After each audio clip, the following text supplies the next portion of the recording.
Welcome, guys, to our Sports Friendly podcast. I'm your host, Josh, and with me is one of our regular hosts, the guru himself, Mr. Ronham. Welcome to the show, Ron. How are you doing tonight? Thank you, Josh. I'm fine and pleasant good night to all the viewers. Right, big up yourself, viewers, so far. So, today we are going to do a review of the fixtures, right? And as well as a preview of tomorrow.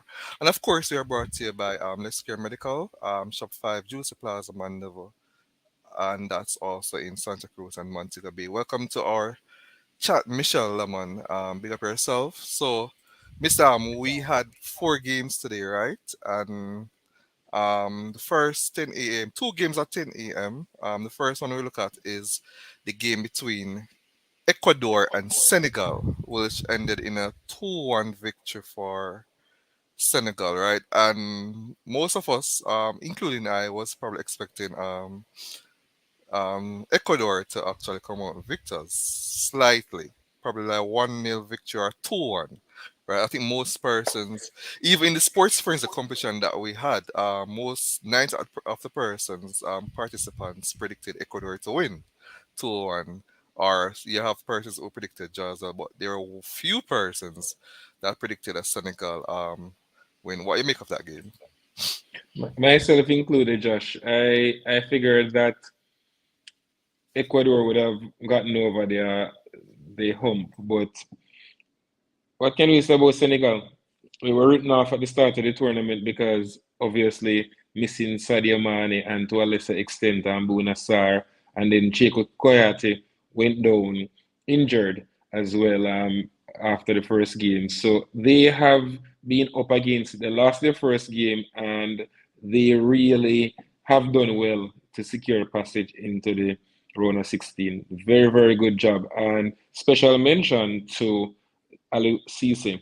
And it's quite ironic, Josh, that he was the captain of the Teranga Lions in 2002 when they made their debut at the World Cup and went all the way to the quarterfinals and they lost to Turkey after an enthralling encounter. So I think they really, really did a very good job. And why I mentioned Cisse is that he has tinkered with his lineup, Josh, from game to game. We have seen where he has tried different combinations, and they have all, I would say, come off for him because in the first game they lost no marks in defeat, and remember they lost the two late goals that were scored by the Dutch, and we can attribute that in some way to poor goalkeeping on the part of the usually solid Edward Mendy.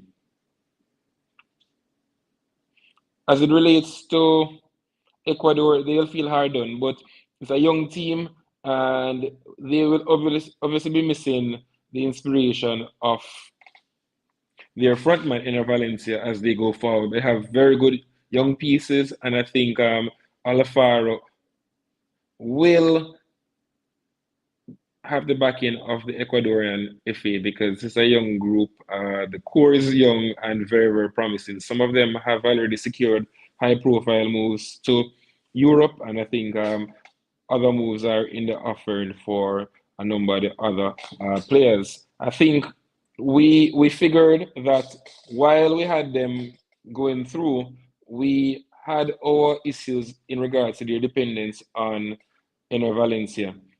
He scored three of the four goals that they scored in this World Cup, and he has six of the last seven that they have scored. So I think that dependence has to end for this team to grow. But it's a good young team, and I look forward to seeing what they will do in the next Copa America and in the lead up to the next World Cup in 2026.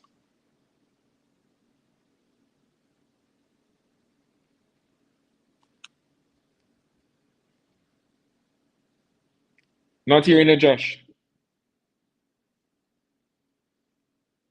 I think you have been muted.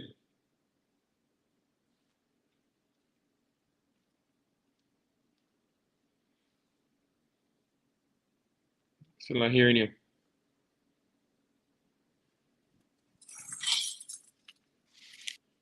Yes, I'm hearing you now, Josh.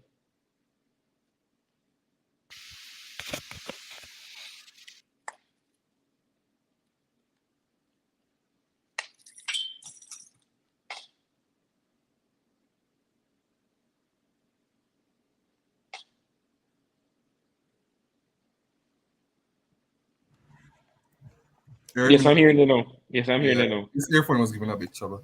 I was saying, what about our next match between um Netherlands and Qatar, which ended in a comfortable 3-0 victory for the Netherlands, right? One that we expected. I think we predicted a scoreline similar to that, right? What you made of that game and the fact that they topped the group, which was also expected.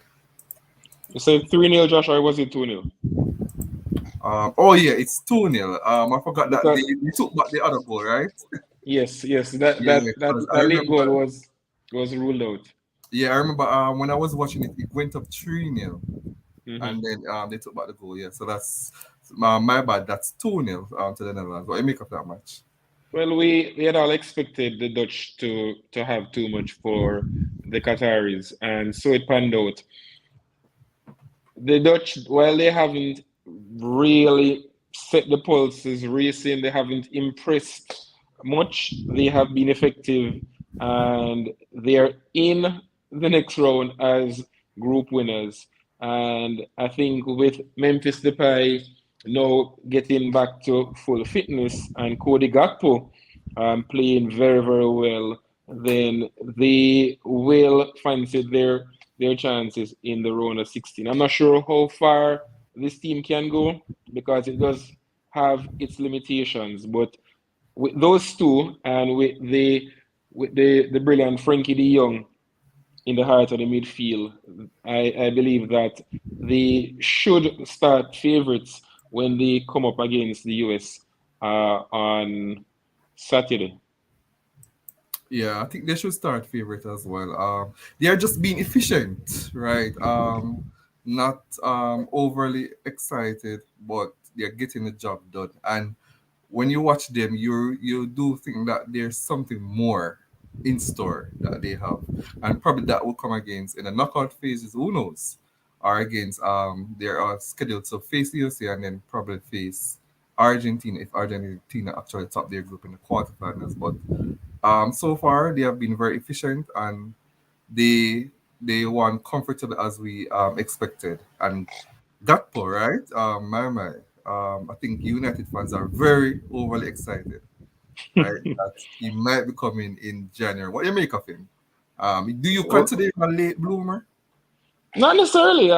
We have known about Cody Gakpo Yeah, even though it's for 23, but you would probably think that, yeah, no. 17, 18. Well, no, I wouldn't say he is a late bloomer because he has been around for a while. I think they the fact that someone like Memphis Depay who plays well at that time Memphis played in a similar position. Memphis plays more through the middle now and is more the focal point later in his career.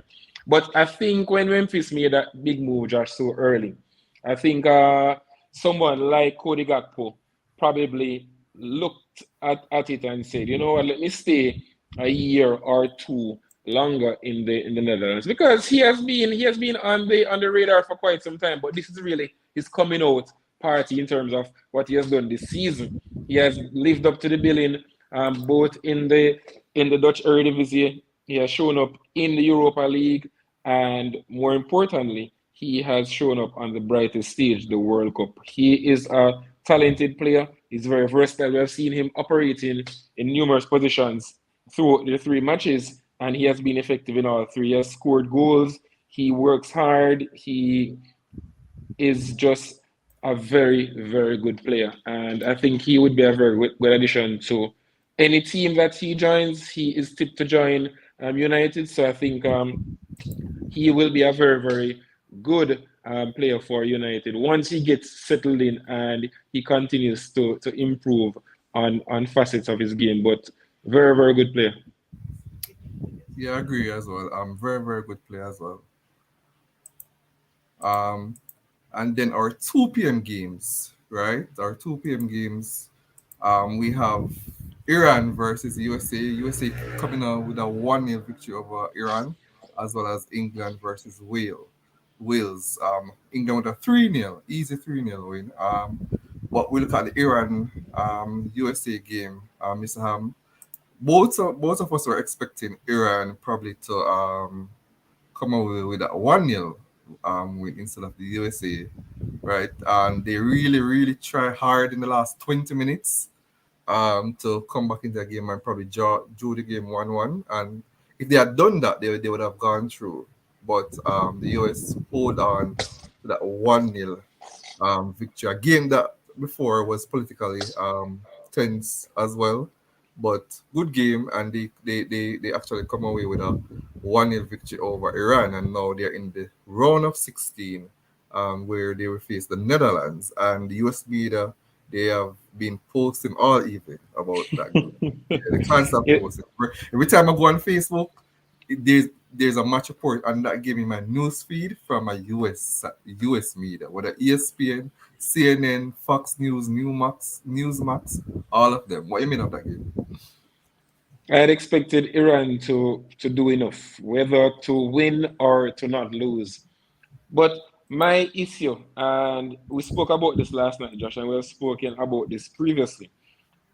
Carlos Queiroz, his tactics today, I think they were questionable. I saw where he started with the pair of Taremi and Asmun. We know Asmun has been under an injury cloud for quite some time. He was a doubt entering the tournament, and he's obviously not much fit.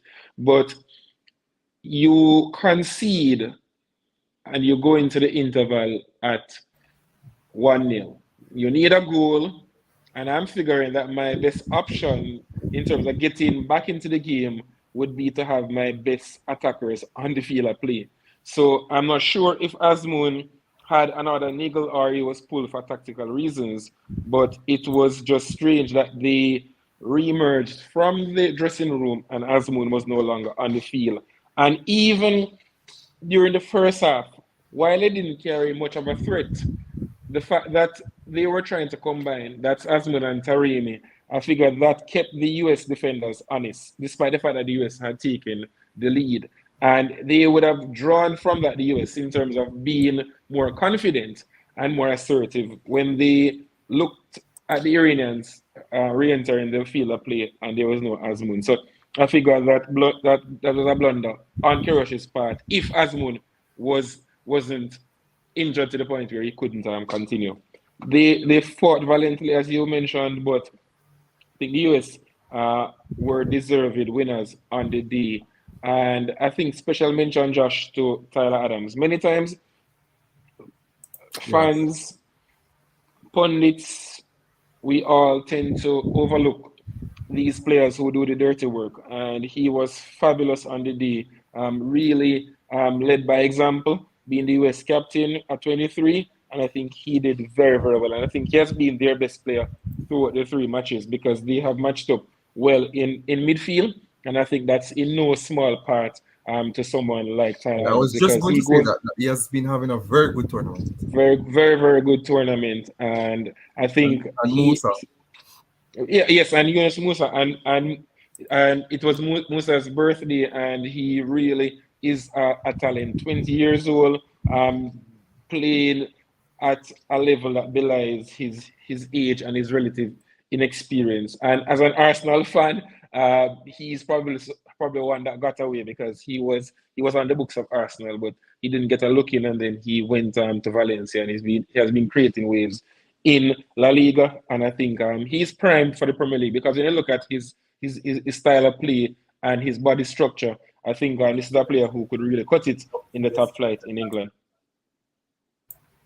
All right. And I'm seeing Cadian, right? I'm seeing that you said Gakpo must stay at PSV and don't run into any contract with another club. Cadian, I know that you're worried since you're an Arsenal fan that you don't really want him to come to Manchester United. I know that because you're worried. But with Musa though, I think he's the biggest talent in the US side that can play basically anywhere in the midfield. What are you made of him? What do you think? Well, Well, he is the most versatile, I would say. I wouldn't necessarily say he's the biggest talent, but he is very versatile and he's very good. I still think in terms of like natural ability, I think Reina shades it for me, but he in this case Yunus Musa, I wouldn't I wouldn't chide you for saying that, Josh. He's a big talent, and as I said before, his skill set and the way how he plays, you can see him cutting it in England because he's physical, but he's good on the ball. He has a very good engine. He's versatile. He wins his tackles. He's hardworking. I think he ticks all the boxes that you look for in the modern day midfielder. Yeah, I do think. And for guys that don't know, he was born in the US to Ghanaian parents, so he's from Ghanaian ancestry, but grew up in Italy and England mostly. Big up yourself, Rash Cadillac. Not three kittens, three lions, right? Just to correct you, not three kittens. All right. On to the next game now. The three lions, right? They came out with a 3-0 win over Wales. I don't think that they were overly impressive. It still seems to be areas of concern, but at the end of the day, it was comfortable.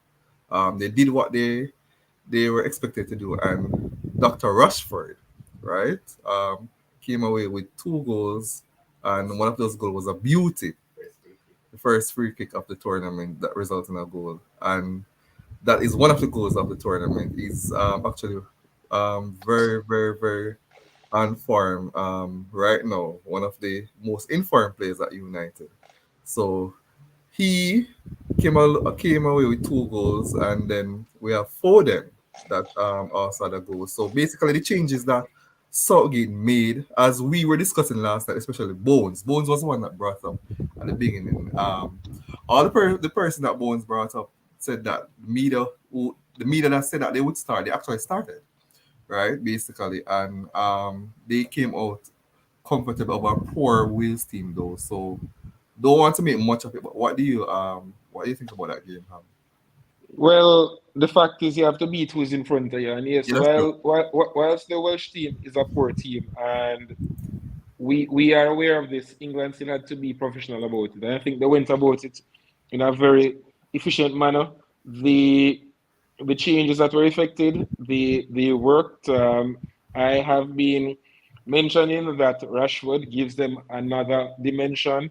He is talented. He's inconsistent, but on his day, he is a match winner, and he provides that reference point in terms of he's different to the other attackers.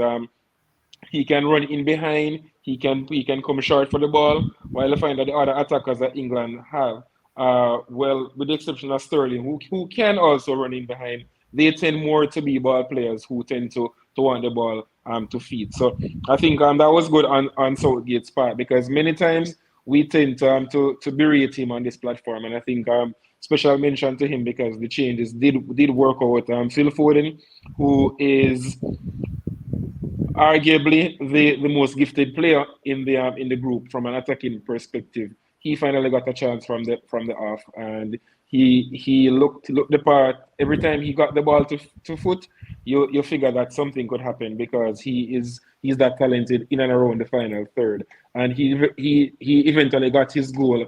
And I think England will take confidence from this because they have a number of players who are playing well in an attacking sense. Because I remember that in the first game, Bukayo Saka had 2 goals.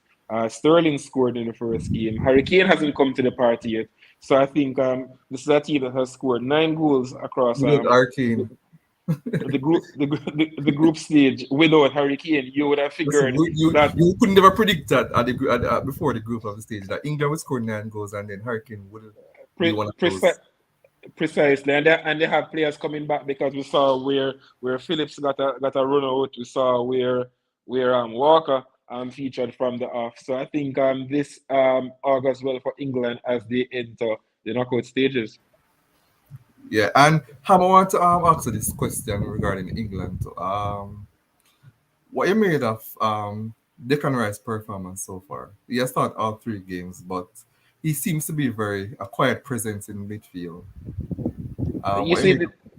The thing and the same thing that I spoke about and I spoke about Tyler Adams. Many times we tend to overlook players who play in that particular position.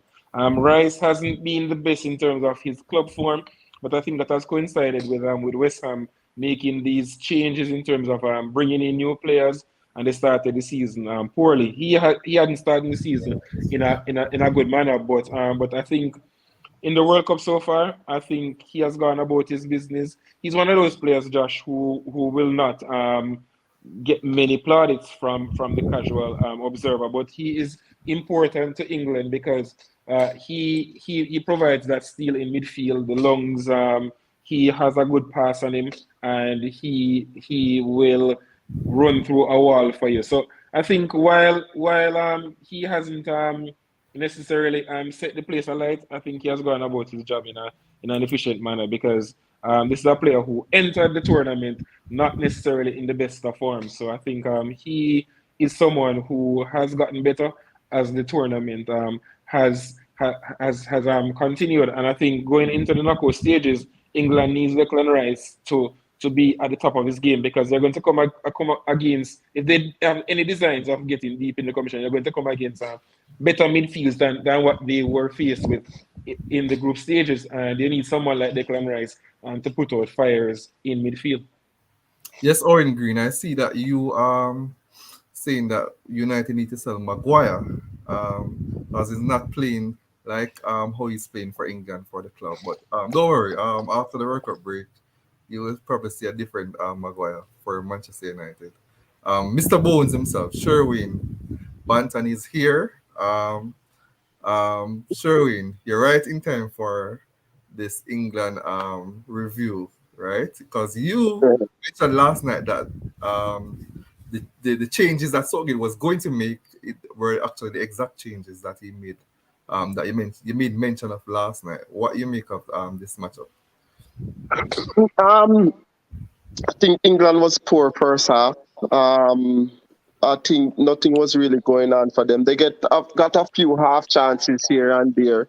Foden and I think Rashford. No, actually Rashford got a really uh, good chance, but now you have to give credit to the goalkeeper there. He did extremely well. He read it really well, really, really well, and put Rashford in a really tight position there to finish that one. Um, I have to to agree with Ham and big up Southgate because it's not a lot of persons I see mentioning the tactical change that Southgate made in the second half by switching Rashford and Foden. Foden, and that was a big change that gave them another oomph in their step in terms of attacking because we know how prolific Foden is down the left hand side, which is where I think he is most comfort. Yes, we might agree that he can play anywhere, but I think he's most comfortable playing down that left hand side. So yeah, I think England they weren't at their best in the first half, but second half they really came out. That free kick from Rashford was a really, really, really classic free kick. And Harry Kane assisting for then Rashford finishing off with a beautiful finish, I think. So yeah, if first half I think England were poor, but second half I thought that they came out and yeah, the changes were a little bit. There's one change that I think I didn't expect Henderson to start. It was just media pushing it yesterday, but he ended up starting with Bellingham and Rice. So Rice was okay, wasn't super extra ordinary um or super whatever, but he was okay in the game as well. But overall, an important win for England, I think. Um, a great performance, no. They played against a poor Wales team, and they only can build from here. I think right now, building, and that is what they need. But they will get a true test versus versus Senegal, who I think is a very tough team to beat. They're really well organized and really well oiled. So yeah, that should be a good test for England. Now here comes Gareth Southgate. Trouble now. Do you go back with Sterling and Saka? Do you drop Henderson and bring in back who did he bring Henderson in for? Mason Bossman, Mount. why are you preempting the thing? Why don't you just wait until time? I will bring in Henderson for Mason Mount. Mount. Mount. Oh yeah, man, he can't change that. That have to stay the way it is. That have to stay the way it is. But him have me not think he have no problem with Sterling. Sterling can get a seat on the bench, but he might have a problem with contemplating if him go with Saka or if him go with Rashford over on that side. I can't see him using Foden on that side. It's just not effective for me. Foden is most effective coming off the left hand side, and I think Saka off the right hand side would give him a lot too. But then, what do you do with Rashford? Are you going to play him through the middle instead of a Hurricane who is not on farm? Yo, he might have some decision to make. Me, I tell you, the next No, game. Bones. Me need to stop paying a chat, you know. And that will Big up happen. yourself, Mr. Bones. Big up yourself. Yes, Lamar. Comment section. Big Yeah, up on us the same way. yeah. All right. Here we go on, Bones. On Facebook, me see I thought this madness, you know. You and your one bag of Columbus and all those people, and brother, on top of the madness. So I don't think you can have a poor tournament because the man not score. You need to watch a No, football more intelligent. Come on, fam. The man work create and the man creativity has been absolutely brilliant in this World Cup. And See, see, the thing is, Levon, that people fail to realize once Hurricane plays with runners, that's when he's most effective. yeah, Because when he plays for Tottenham, as his career has grown, his game has evolved in terms of when he burst on the scene. And we spoke about this on this platform a couple of times. He was just a out and out goal scorer. But mm, he has evolved into the all around attacker. He drops deep. He's able to make passes. He is just the modern day center forward that you're looking for. Not only bagging in the goals, but also able to fill in with his share assists and do the dirty work in midfield. Yes, England ideally would want him to score goals, but I mm, think playing with somebody like a Marcus Rashford who offers that threat in behind Harry Kane and a Rashford, I think definitely Rashford is a starter for me. And I agree with you, Bones. Foden on the left versus the right. Levon, I think because we have now become almost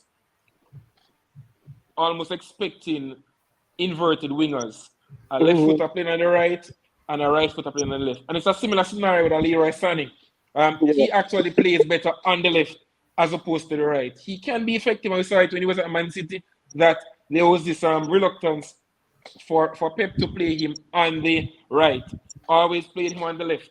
While Riyad Mahrez is more comfortable playing on the right where he comes in on his left. So you right. have to identify where, despite you have two left-footed players, their preference can be so contrasting. Bukayo Saka is someone who plays better on the right as opposed to play on the left. So I agree with you wholeheartedly there. But I think Rashford definitely is a starter, and he's doing what Sterling should be doing, or what Sterling at his best offers England. The ability to make the runs beyond Harry Kane and to stretch the defense, and also with a cutting edge. And you know, Rashford is versatile, he's explosive, and he is definitely in form. So I think Rashford plays, and Harry Kane is always going to be the first name on the team sheet, Bones. Come on. Yeah, because wait. No, me know. Say Hurricane are gonna be the first name on the list. But listen now, right? Um, some people might be looking at why Kyle Walker got the nod over Trent today, right? We know Trent. We know Trent is not too good for his defensive capabilities. That is a fact. And ensure we week in, week out. It is a fact now. He not too good. He not good defensively. We just put it that way, right? So when you look at it now, you have Foden who on the right hand side, what I think Gareth Southgate did was ensure that he had somebody covering as much as possible for Foden. Now imagine having Foden and Trent Alexander-Arnold on the same side. Zane, Foden not known for his defensive capabilities, right? And then the same thing with Trent Alexander-Arnold. Not even though he's a right fullback, not known too much for his defensive capabilities. I think that's why he kind of went with um, Kyle Walker over Trent Alexander-Arnold. He could have gone with Trippier too, but Trippier had a poor game the game before. So it was merit that he got a drop, seeing the amount of right fullbacks that Gareth Southgate had Bones, in the team. Bones. While there might be merit to what you just posited. Remember for Liverpool, Salah and Trent plays down that side. I think if you're playing in a team that has possession and you're going to dominate the games, I don't think managers really go into Yeah, games of that nature and worry about your position. Playing against this Welsh team, then hmm I can't see where Gareth Southgate would have been right, worrying about because this is not a Welsh team of 2016 Levon, right. where you figure that they were explosive on the counter attack, and we have seen enough of this Welsh team, and it really defies logic that they were able to beat Ukraine in the playoffs. Because when you look at how poor Wales is as opposed to Ukraine, then you figure that Ukraine would have done much better in this World Cup. We know all Right. the issues that surrounded Ukraine hmm with Russia and all of that, and the aftermath and all of that. But I think they would have done much better than them. And also remember that Kyle Walker is one of those loyal servants that once he is fit, then Walker usually plays whether in a back Right. three or plays as a nominal right back. Right. Yeah, that's true. All right, even me and Josh mentioned about the lack of cutting edge in the team. I thought they did play well. I remember this particular play that I really, bro. If Foden had scored that goal, that would have been the move of the tournament. I think it was Bellingham who backheel the ball and then like he backheel it Mm-hmm. into the part of Foden, and on any given day Foden would have buried that, but this time around it wasn't to be. But I thought they did play well. But kudos to them, and I love how my team is played. Go on English. It's a man, yeah. Every day you come here, but this boy you love our team is playing. Man, just sit down, man. Bro, I'm not kidding. England is my second team, and I watch English Premier League day in day out. The team that I support is in England, so why not? Me did have no. You see, the thing is, beside this, the other night in a level, me don't know. Me don't know if you did hear. Me say everybody will watch the Premier League. I gonna have a soft heart for England. If England actually win the World Cup, we won't feel away. Honestly, watch out, But, watch but sure, out. but sure. I, I, I, I find a lot of complainers, I won't say stupid, but silly. Reason being, they're complaining about English media and English commentator, all of this and that. And then Right. it's when they check the team that they support. See, most of them support an English team. I mean, how does that make sense? Why is it that, all right, you say he's a Brazilian fan. How many years talk say support Flamingo, Corinthians, and all those Right. things? Right. Santos, Sao Right. Paulo, Exactly. Right. Rocky Brasileiro. Yeah, so a lot of time I hear them complain, I was like, yo, these people are confused. But by the way, I love how the Three Lions are playing, and they're playing really good, man. So big up my team. Well, let's get it going into the next game that will take place tomorrow. When you say your original team not too sure about round of 16, so yeah, Brother, it's in my place in around 16. Sure as though you sure stay there on that show right now. Let's move on. Tomorrow we're going to have double headers. All the games will be played at the same time, and I actually like this so that no team is actually at an advantage. So all the games playing at the same time. So first up, I think I'll just go this game first. So France take on Tunisia. Tunisia at the foot of the table on a point. But guess what? There's Denmark just right above them on a point as well. So Tunisia can take some art from this tournament. They have done themselves well. They haven't been disgraced or anything of that sort. But France already qualified. I think the big stars will be rested tomorrow. It's time for man like Moani to get a game time, Turam and all those guys to actually start. So when now we look at this, is there much to talk about this game? Because I mean, France already qualified. Tunisia can't go nowhere.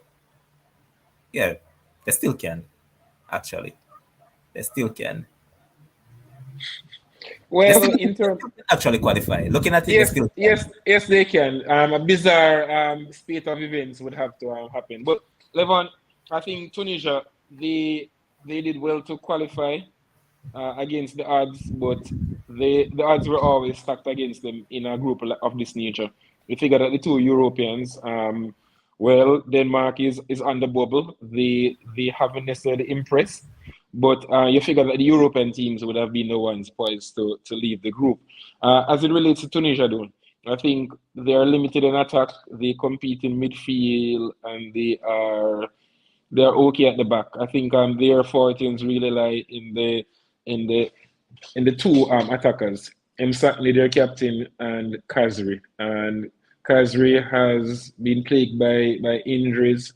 He has featured sparingly at the tournament. Msakni has had a few chances, hasn't converted, and I think that has been what has come back to haunt them. The fact that one, their most potent attacker has been dogged by injuries, wrong side of 30, so his best years are arguably behind him, and their captain and inspiration, named Satney, has fluffed his line. So I think their limited outfit that have basically been punching above their weight. As it relates to France, the world champions, they will have the opportunity, as you mentioned, to rest a few of the heavy hitters. So don't expect someone like Mbappe to start, and probably Chouameni, because you have to look at who they consider to be your most important players at this moment. And I think someone like Chouameni has become one of the most important players in the squad, despite his tender years and his gross inexperience at this level. So I expect some of the fringe players to get a look in. I expect to see someone like Marcus Thuram possibly from the start, just to see what he's all about. Has been in good form at club level this season, and I think this is a good opportunity in a low pressure game for him to lay down a marker and to throw his hat into the ring so that Deschamps has a viable option should he need one in the round of 16, which is coming up. But I expect France to be efficient and to be clinical and to take their chances and to put away Tunisia. So I expect probably a 2-0, 3-0 victory to the French. Sure. Yeah, me expect the changes to come as well. But I expect Varian to start just because of he needs some minutes under his belt. I think he played 75 minutes the last time out. I think he's due another 75 minutes heading into the knockout stages. So I expect him to start. I expect probably Pavard to get back in at right full back probably. You know, but the thing now where the thing now I was going to butt in on him, but I allowed him to finish. Do y- do you start Chouameni or do you rest him? Do you No, really start him? Seeing no. I said rest him. I said oh he. because I said I thought he's that one was of the most. No, I said he's one of the most, if not the most important players in the squad as it stands, oh because the other options, Fofana, Guendouzi, while they're good players in their own right, they are very experienced. Kamavinga is a big talent, but he is probably just a tournament too early for him. Obviously, if they need to, then they have to put him in, but you wouldn't want to risk a Chouameni from the start. No, so definitely oh Chouameni should be wrapped in cotton wool and shouldn't see action any at all tomorrow. Stick oh up in. oh Stick up in. yeah. I should have went through this squad because I cannot understand for the life of me why Vertut is in this squad. It's not a case as if Vertut has been playing a damn thing for his club this season. So it kind of shocked me that he was actually in this squad. So It just goes to show Levon the paucity of option, because as I said, he has been underwhelming at Marseille. I think he was much better when he was at Roma. And it's just a case where the options have dwindled for for Didier Deschamps in the engine room in midfield because even a Guendouzi, talented Yes, not the finished article, has been playing well since leaving North London for the Bright Lights of Marseille. I see Bones smiling because Bones is big baller. So Bones probably inserted a buyback clause in the contract. But yes, Super. Vertu has necessarily covered himself in glory, Levan, since turning up in Marseille. But options have been limited. Remember that Kante and Pogba, who would have expected under normal circumstances to be there. So yes, and I don't expect Vertu to feature from the start. May get a run out, but I don't think Yeah. he will play from the start. Uh, Yeah, a few of the players tomorrow will get minutes. I expect Saliba and all of those man. guys to get minutes tomorrow. They'll get minutes tomorrow. But the thing is, Saliba might replace Varane because I expect him to start. He needs to start so that he can be fully fit for the knockout stages of the competition. Who care about him getting injured again? Just start the guy, right? We don't care about his after World Cup life. Whatsoever he does after World Cup is not our business. Bye, Bones. Don't do that. So, But I want person, hey, I want person me drop that for a while ago. She know herself in that comment section. but I would actually start Saliba tomorrow. I think it's time to blood him.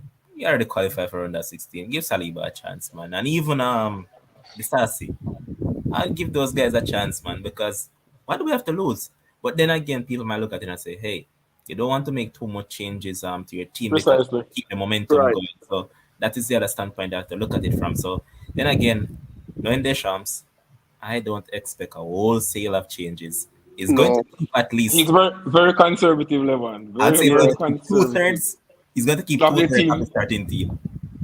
But And Levan, another important player who has become even more important, dare I say, is Adrian Rabiot because Rabiot is able to fill in at left back because in the event that Theo Hernandez um, should get injured, then you're looking at possibly Adrian Rabiot filling in there. Yes, I know people like Kunde, versatile, and Pavard can play on the other side, but ideally you don't want a left footer playing there. So when you look at the the composition of the squad as it stands, then you really have to be careful of the minutes that some of these players play because you don't really have viable options to replace them.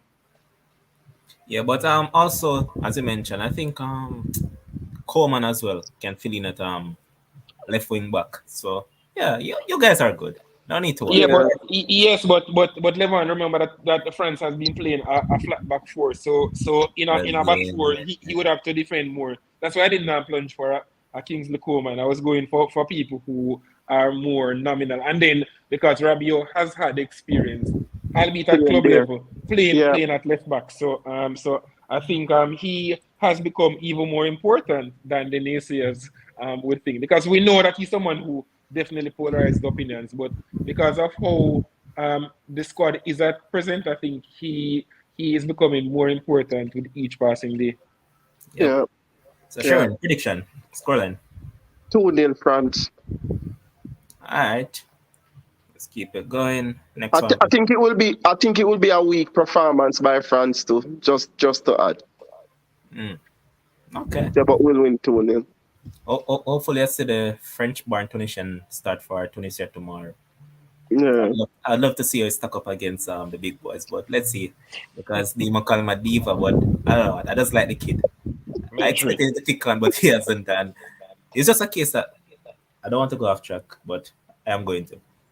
He along with Michoud, they haven't kicked on as expected. And if you realize Michoud is now at what, Sunderland, I believe.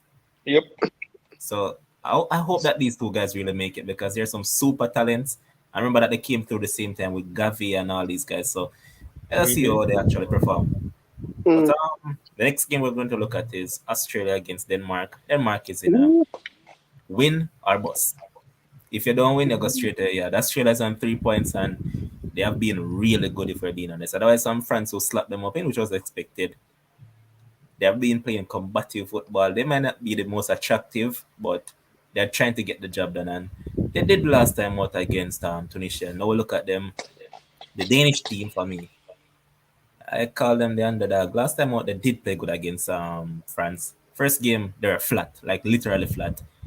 My question to this coach is that why is it that they don't play an extra defensive midfielder so you can push Christian Eriksen up further up the field instead of having him sit so deep where he's ineffective? Because that's not where you want Christian Eriksen to be. He's your main player, he's your main creator. So why is it that they keep on having him way down there in which he's not really reliable? So what I would suggest to him is that you could start his name Ibeer with probably Jensen or one of those guys. So you do or Christian Norgard.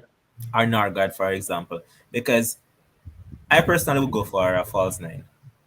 I'd go for Jesper Lindstrom, push him up there and use Damsgaard and Eriksson as the two right there. Because come on, Cornelius, bug. Paulson, plague. He has Jonas Wind, up to now he hasn't used him. And he has trialed another forward. I'm currently forgetting who he tried. Dahlberg. Kasper Dahlberg. From Dahlberg left Ajax, that man stopped play football. So there you go. So what I would do is actually use Lindstrom as the false nine, or probably even Damsgaard.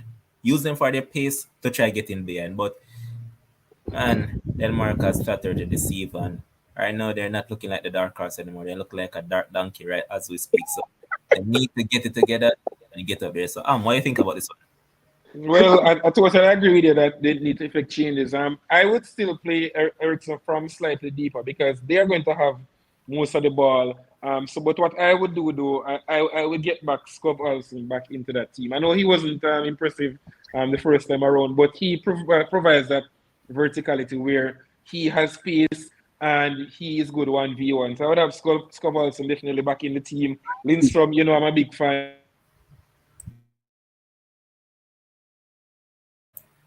I'm gone.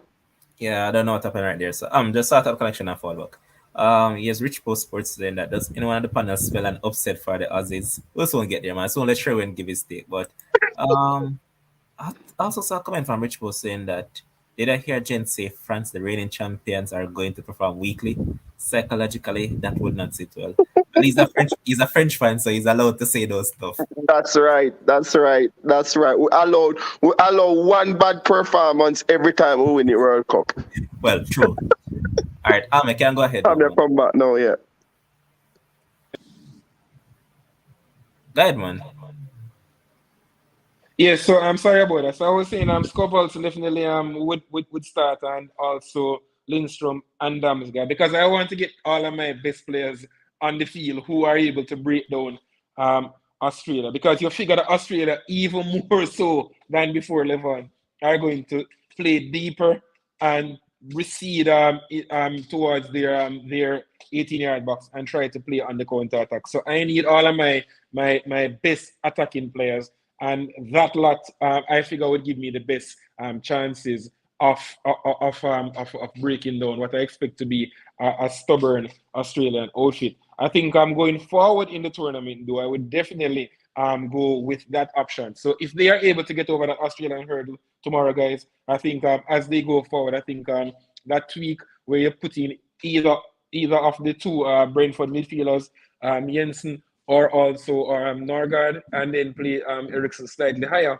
I think that would be a good way to go, because in those games I figure that you would need more security in midfield. But in a game of this nature where I expect Denmark to have most of the ball, I think that will be the way to go. And I think the fact is that teams have now realized, Levon, quickly, that Mailer is their biggest weapon, and they have been doubling up on him. And I think if I have Scott Olsen on the other side, then it will keep Australia honest, because teams are now able to set up. Because when you look at Denmark, the only person who is really, really going to be explosive is going to be Mailer coming down the left-hand side. Because while he starts as a left wing back, he's really, for all intents and purposes, a full out-and-out left winger in this formation. But to be honest, Christensen did play good last time out. Yes, he did.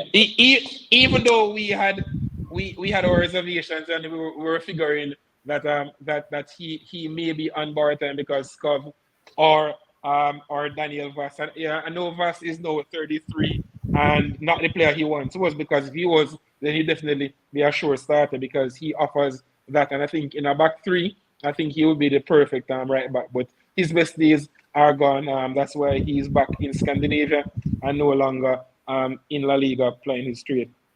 But you know that I'm glad that you made that observation in regards to Scov also, because even though I like Scov, I've realized that even at points this season, Club Brugge has utilized Scov Olsen as a wing back along with Tajan Buchanan. So it's not a case as if he's not accustomed to playing as a wing back. So in this formation, knowing that you have Nelson kind of push forward a lot, because even like in the game against your side, he was pushing forward a lot. Yep. Joaquim Anderson as well. These are guys Mm-hmm. that push forward a lot. So Push forward. it's as if you'll be inviting constant pressure because these guys actually defend well, and knowing that they'll possess most of the ball against Australia, this would be the perfect lineup to start Scott Olsen again. So yeah, I do agree. But Sherwin, over to you now. You look at Denmark, and once again, as I say, they played well throughout qualifiers. I mean, they were one of the first team to actually qualify, but since then, they haven't looked good in this World Cup at all. But come Yeah. tomorrow against the Aussies, as Rich Boy is saying, do you sense an upset, or do you think that Denmark will have enough to get the better of them? I'm gonna try be reserved like Ham you know on this one because it depends on how Australia approach the game. I think if Australia approaches this game for a draw, they will lose. If they approach a game, if they approach a game on a basis where they want to win the game, they will probably get a draw. That's the thing, right? I can't see Australia sitting back for 90 minutes and Denmark not scoring. That's the thing. Because as you mentioned, the players before that we have to remember, even though France won the game versus Denmark, it was a tough game, right? We came under pressure a few times in that game, and this Australian team is not as strong as a French team to that that could have withstand all of those pressure, right? So at the end of the day, I think it's just the approach from the Australian team that will probably get them over the line. If they approach the game in a manner that they want to win it, I think they will get a draw. But if they approach a game in a manner where they're looking to for a draw, then they're definitely going to lose the game. But for me, I think they're going to look to get a draw, and that's why I'm going with Denmark winning the game 2-1. All That's right, that. go ahead. Yeah, that's just the approach I'm feeling. Like that's the approach I'm feeling from Australia right now. Like they will try to go for a draw and they'll end up losing. All right, so as a Rich Box, a very good question, and I think it's something that you yourself probably take a lot of interest in. The Golden Boot race. So you're saying that question: how concerned or interested are the panel re the Golden Top Scorer Award? Mbappe, Rashford, Gakpo. Are you saying that Kylian wants separation from that kind of company? Surely. Will Mbappe play? So this is actually a good question because currently all three of them are tied on 3 goals. So now you have to factor in that now, Sherwin. Mbappe, knowing who he is, as we call him, Mr. Ego. Don't you think that Mr. Ego will want to say, you know what? I won the World Cup 2018. I want to be that man, that top goal scorer. So what do you think? Mr. Ego will play tomorrow. He will play. Yeah, him not get dropped. He will play. And then the thing is you go and you look. Your thing is you go and you look into the injury history of the players, right? Mbappe is not known for a long stretch of injuries, right? So and fatigue and all of that. He's not known as that type of player. So I think he. Not think I know Mbappe will start tomorrow because I think they will be looking at, yeah, it would be nice to have the Golden Boot going back to France as well as the World Cup if that's the case, right? So and their best chance at that is Kylian Mbappe. So I think he will start tomorrow, and I think he will definitely want to distance himself from that group. But what's his name? Gapar or Gakpo. Or who? Gakpo. Gakpo. Yeah, I think there's no stopping him right now. There's absolutely no stopping him right now, and it's going to be interesting how far the Netherlands go and how much goals he can actually produce. Right now, the Netherlands up against the US. I see him again scoring in that game, so I we'll agree. see. Yeah, we'll see. And here's Jason saying that all this drama just for Richarlison to win the Golden Boot. Bro, Hey, hey, bro. hey, hey, we have to go. Yo, we have to go watch Jason after Brazil drop out a Yeah, quarterfinals. yeah, man. And I lie. No, we have to We go need, we watch need, him. we need to put him on suicide watch. Yes, man, easily. Easily. We have to go put him past suicide watch when Spain beat Brazil at quarterfinals. But Just saying. the next one that we're going to look at before we wrap it up for the night, Group C, interestingly poised, is down to the last day, and everything can just flip right around on the last day. At this point in time, Poland, who is currently leading the group, it could end up that Poland don't qualify. Right, Argentina, who is currently in second, it could end up that Argentina don't qualify. right.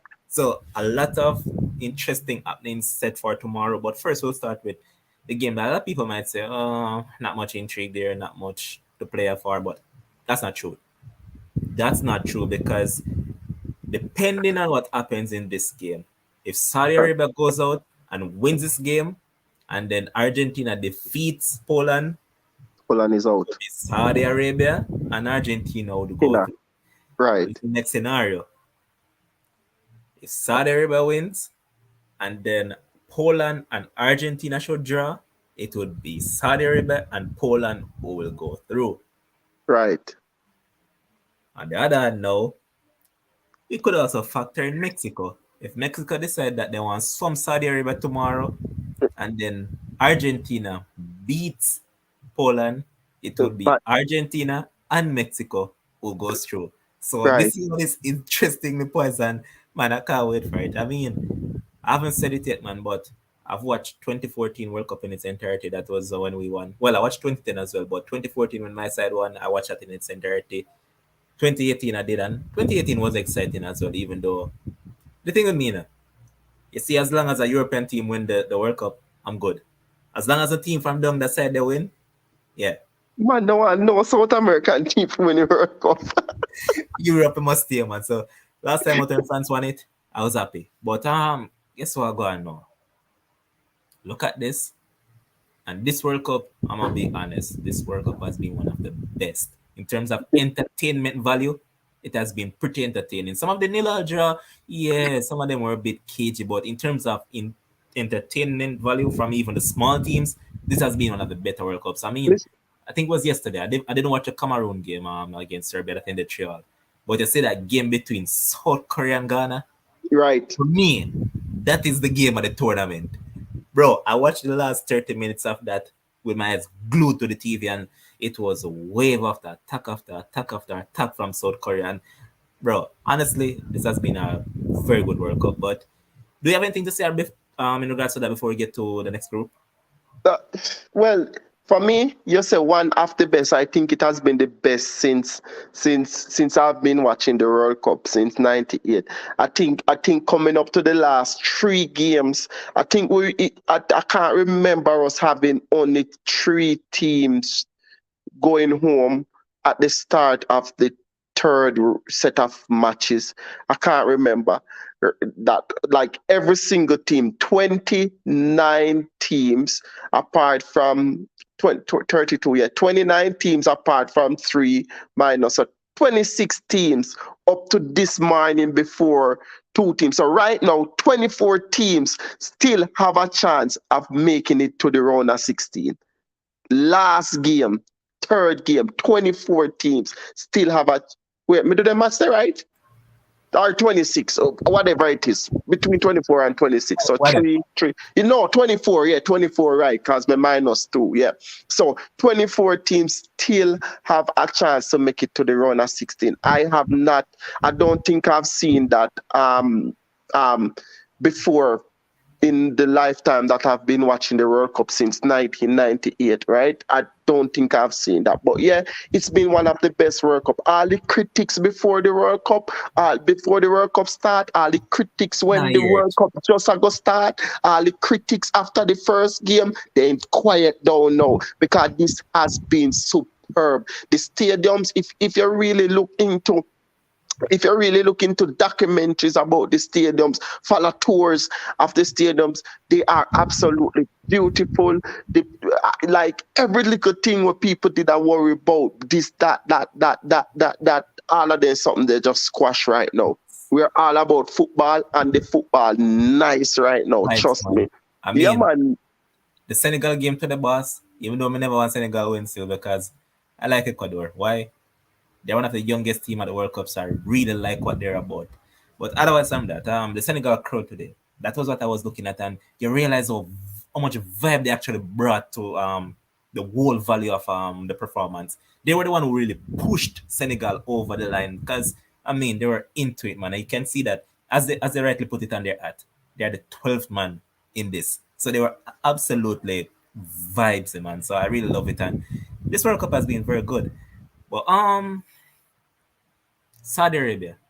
Just like Ecuador, as I mentioned, Ecuador should have beaten the Netherlands. Had they beaten the Netherlands, that would have been them because, let's be honest, they outplayed the Netherlands in that game. So they should have won that. So they only have themselves to blame. And they did made a poor performance today against Senegal. It was one of the worst performances. But separate and apart from that, when you look at the Saudi team, they have actually surprised me. I'm not going to lie. Why I said that, even though we might say, yo, they've been playing together for a long while in terms of most of the players in the team, they play for one particular club.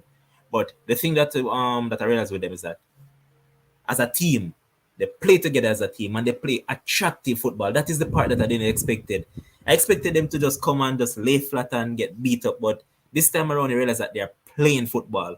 And when you look at it, I can't believe that this is the team that Jamaica played against the other day, and Jamaica kind of put up a fight against them. But now it's a total different team, and even against Poland, if Saudi Arabia doesn't make it through, they're going to look back and they're going to rue those chances that they missed against Poland because they did outplay Poland as well. So once again, I'm expecting a very good game between them and Mexico. Mexico has been boring this World Cup. As I saw a couple of questions the other day, they said that the coach is probably should go along. The reason being, they said that there's no way to leave out a Chicarito who's still scoring in MLS. There's no way to leave out a Carlos Vela who's still scoring MLS. There's no way to leave out a Diego Lainez who's scoring at his club in Yeah. Belgium. Yeah. And this kid, Santiago Jimenez, oh yeah, it's not the character that you guys think of, but this Santiago Jimenez fella, he plays for Feyenoord and he's actually the top Mexican in terms of goal scoring this season. Or do you leave out those four players knowing that you're missing a goal scorer? But me mentioned this the other night, Levan. Me said this the other night. You a go war, and you carry your gun and let your bullet them. That That makes makes no sense. sense. Eh? That, No that that sense. makes sense. This a man have no sense whatsoever. There's no way you cannot go to the World Cup and then man you score goals every week, left, right, center, still have quality in them. And you left them for what? What you try to prove?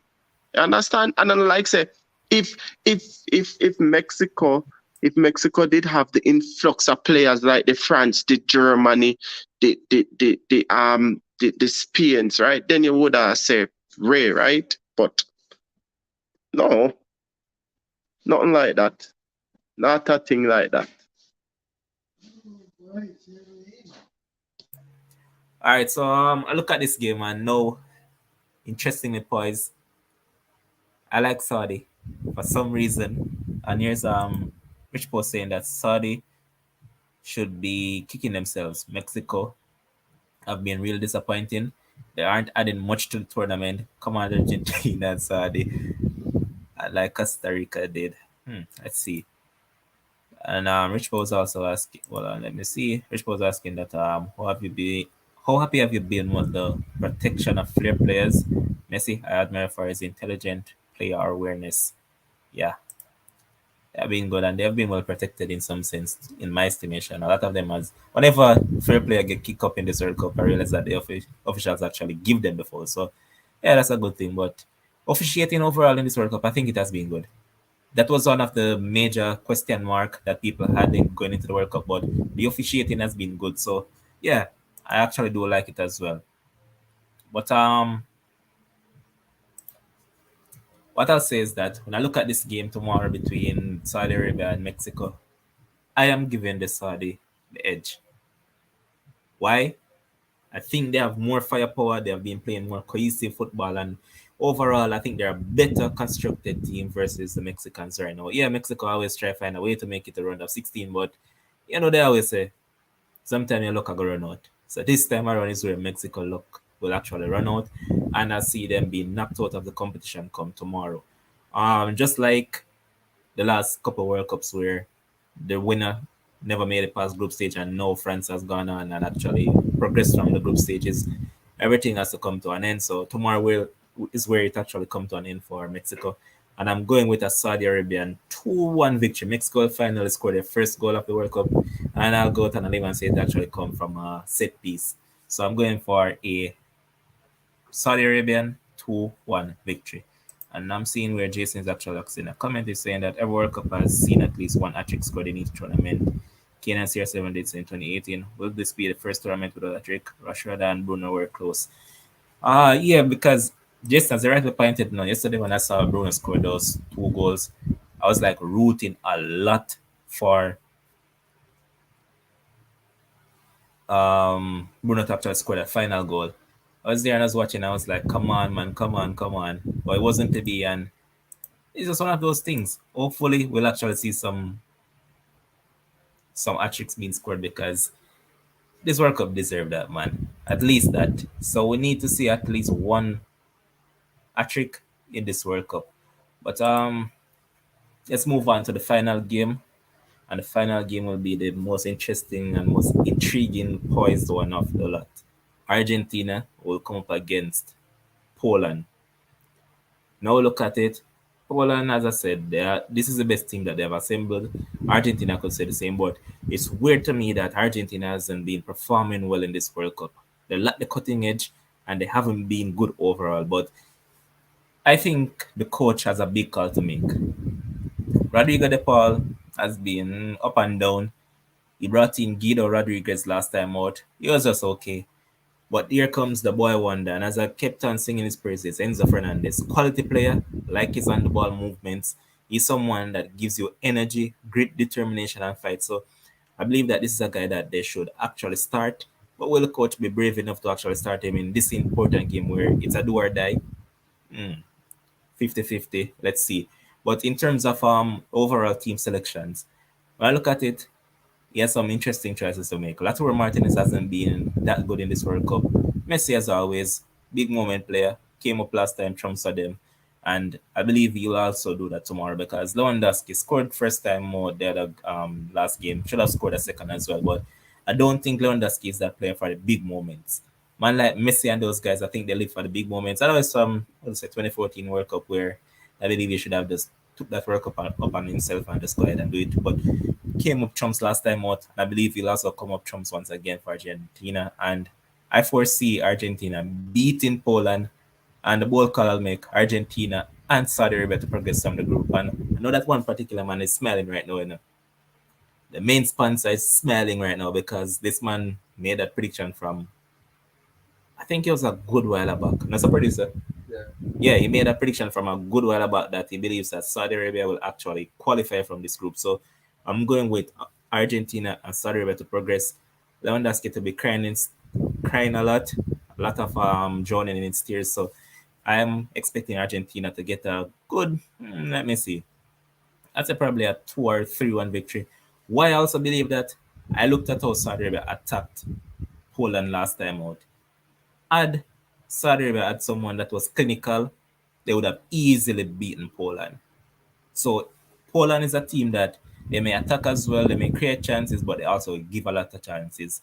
So it just comes down to who will make hay on the day and where the sun will actually shine. And tomorrow I see the GOAT actually stepping up and proving that he is the GOAT, right? And unlike some other man that claims other people goal, this man will actually score the goal for himself and show that, yeah, I'm the man. So I'm going with Argentina 3-1 victory. Here's Jason saying that it's interesting to know that Argentina midfield and defense have improved to 4 years ago, but their attack seems lacking. If Messi doesn't come through, it will be difficult. Um, it's a good observation, Jason. But I'm also seeing where they're saying that Lisandro Martinez may not start tomorrow. I don't know what's the reason behind it, but I'm seeing where they're saying that Lisandro might not start. Rich Paul also saying that Argentina 1-0 or 2-0. The polls have been too robotic and over reliant on Lewandowski. A tense affair lies at dead. Class is permanent. That is facts. We know that. Owen saying that one man not tell me Paul not gonna win. Boy, Owen the mind and now we're good right now. Tomorrow is going to be a Argentine victory. And here's also Pepe saying that Poland not that good. Fucks that Pepe. And Rashkel is saying that no matter what, how bad the Paul play must start. Yeah, he has been poor, but yeah, they said that he's will start again. So Jason saying that Martinez said he felt unwell after the Mexico game. So maybe I hope that all is well because when he's around there, they're more secure. Without him, it's iffy because Christian Ramirez, I don't know what has happened with the guy, man. Was absolutely a beast when he was at Atalanta, but ever since he has moved to Tottenham, man literally look like a poor man Maguire right now in a United shirt. That's so he looks playing right now. So hopefully Lisandro will be there. And I mean personally, I don't really care if Argentina lose them because right now my hopes not really that high in terms of my side progressing. I mean, yeah, we're going to be Costa Rica, yes, but we have to beg Spain do something way against Japan, either draw that match or beat them. So when I look at that, um, I don't really care if Argentina could drop out. I would love if they actually drop out. So I could just troll and laugh as much as I can. So yeah, I'd love for that to happen, but I don't foresee it happening and I think they'll actually pull through tomorrow. Um let me see. Is there Francis asking that who will protect Messi if the Paul is bench? Bro, easy man. And here's Rich was saying that as name is a question. As name Andrina being deliberately and fairly targeted, I seek an impartial opinion. It could be a case where you could say yes, he has been targeted, but you could also say that he's the one that actually brings these targets onto him. Because if we're being honest, a lot of times he holds onto the ball far way too long. And this is one thing that I always complain about with him that sometimes in transition, he needs to let go of the ball faster. He needs to, but he himself brings all these things onto him sometimes because come on, man. A lot of times we see where the man can just easily roll off the ball for a pass, but he holds onto the ball and for whatever reason, I don't know why, because generally sometimes he end up losing the ball. So sometimes I think Neymar is the one who brings a lot of these stuff onto himself. But deliberately targeted, I wouldn't say that because if you're going to look at it from that standpoint, you could also say that the other stuff, flair players, creative players would be targeted as well. And we haven't really seen a lot of that. And yeah, I mean, some of them have been fouled, yes, but in terms of deliberately, I wouldn't say that because he has only played one game this World Cup. So I don't think it would be fair to make that judgment or that assessment on that basis. And if you know Serbia over the years, Serbia plays rough. They do play rough. And you look at their players and you see that they're actually big and bustling. So yeah, you have to look at it from that standpoint. So I don't think he has been deliberately targeted. I just think that this is something I've become accustomed to when it comes down to flair players. They're always being roughed up and all those stuff. So yeah, it's just one of those things. But tomorrow is set to be an interesting day, man, and I wouldn't be surprised if there's upset because this World Cup has always been about that based on what we have seen so far. So an interesting day lies ahead, and once again, I can't wait to see it all unfold. Will Argentina go home tomorrow? Let us see. Will the non-progressive nations, in terms of the ones that we thought that wouldn't have made it along, will they cause some shockers and some upset tomorrow? Time will tell. For everyone that is currently on the stream, I say that there's 22 of you guys. Remember to like the stream, share, comment, subscribe, do all the right stuff. Big up to all our know, and big up to the man who started off the show. Man who was being the host from the other day. Josh himself, big up, brother. All the commenters. We now go just call one name. Just run through who may currently see. Rich Paul, big up yourself, dear Francis, Rash Kalila, Jason, Pepe, Michelle, Owen, Kish, Rash. All on big up on yourself, man. And I'm just going to leave you guys with the kind words of our sponsors. Let's Care Medical. So let me just go ahead and do that for you guys.